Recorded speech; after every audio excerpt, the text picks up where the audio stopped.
ringkas namun sangat meyakinkan dan membawa optimisme bagi kita semua bagaimana capaian kinerja APBD DKI sampai dengan Juli 2025. Untuk selanjutnya nanti kami akan persilahkan secara singkat para kepala OPD memaparkan lebih rinci terkait dengan kinerja masing-masing sektor, baik pendapatan, belanja, maupun pembiayaan. Nah, kalau kita sedang atau mengetahui atau mendengarkan tentang gonjang-ganjing pajak yang terjadi di beberapa tempat, nah ini bedanya dengan Jakarta. Jakarta kepala bapendanya aja tidak menakutkan sama sekali kan. Nah, Bu Lucy ada yang di sana. Alih-alih mengejar atau menaikkan pajak, Bu Lucy malah memberikan diskon pajak yang kemarin disampaikan Bapak Gubernur. Jadi kami persilahkan Bu Lucy untuk memberikan update terkait dengan kinerja pendapatan.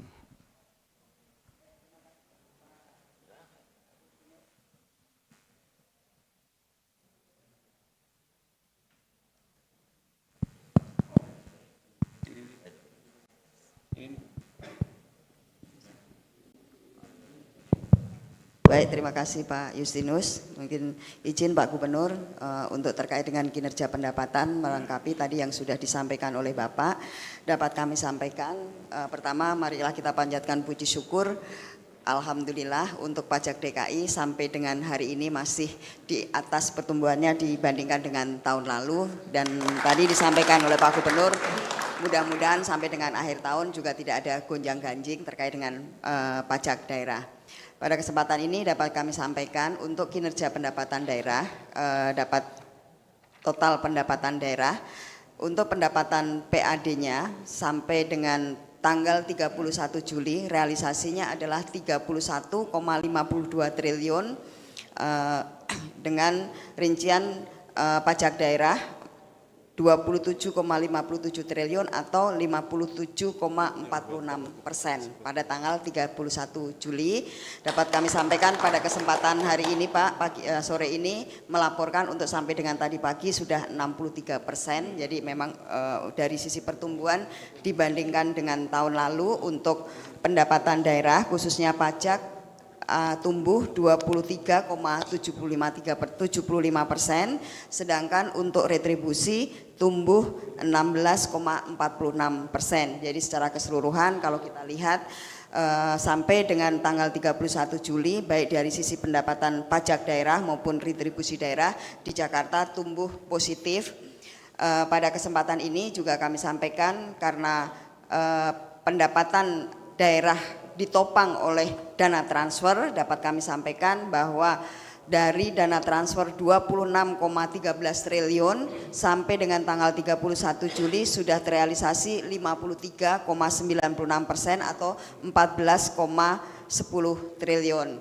Sebagaimana tadi disampaikan oleh Pak Prastowo bahwa dalam rangka memberikan insentif pajak daerah untuk mendorong pertumbuhan ekonomi dan meningkatkan daya saing industri, maka Pak Gubernur memberikan beberapa kebijakan terkait dengan insentif.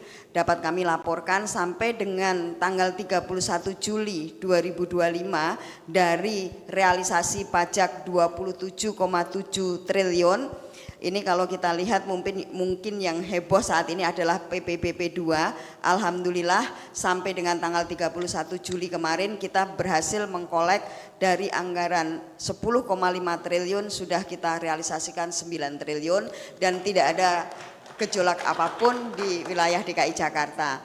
Nah, terkait dengan ini memang kalau kita lihat potensi pendapatan pajak DKI ini memang luar biasa, namun sekali lagi kami sampaikan dalam rangka mendorong pertumbuhan ekonomi dan meningkatkan daya saing, Bapak Gubernur sudah memberikan insentif beberapa, ini totalnya sampai dengan tanggal 31 Juli 2025 tax expenditure yang diberikan oleh Pemprov DKI itu 4,48 triliun.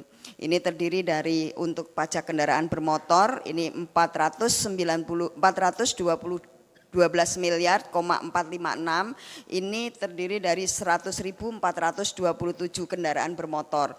Ini terdiri dari penghapusan sanksi dan juga untuk PKB kendaraan listrik.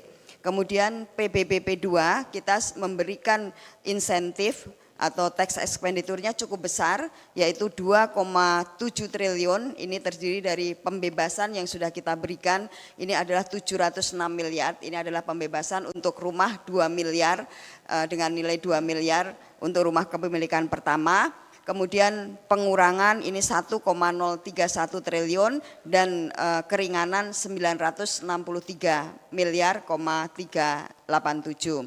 Sedangkan untuk BPHTB sudah diberikan 275 miliar 179 juta.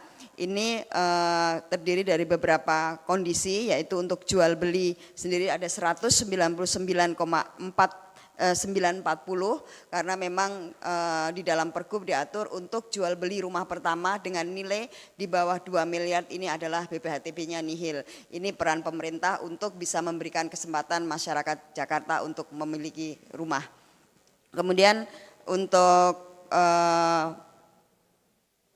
perolehan hak baru ini ada 48,763 miliar. Untuk waris kita juga memberikan insentif 11,333 miliar, kemudian hibah 12,861 miliar dan yang lainnya 2,27. Dan untuk BBNKB ini cukup besar Pak untuk yang diberikan oleh Pemprov DKI karena ini memang mendukung proyek strategis nasional, dalam hal ini untuk kendaraan listrik ini 1,1 triliun sampai dengan Juli 2025. Ini untuk kendaraan bus 17,216 miliar, sedangkan untuk minibus 945 miliar. Kemudian kendaraan niaga 3,825 miliar, untuk kendaraan roda 3 104 juta, sedannya 81,441 miliar dan untuk sepeda motornya 33,950.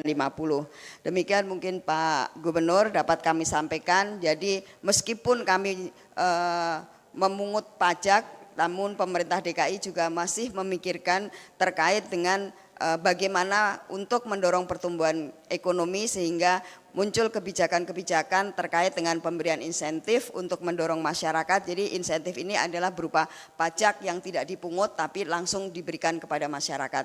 Demikian penjelasan terkait dengan pendapatan DKI Jakarta. Terima kasih Pak. Terima kasih kepada Ibu Lucy, Kepala Bapenda.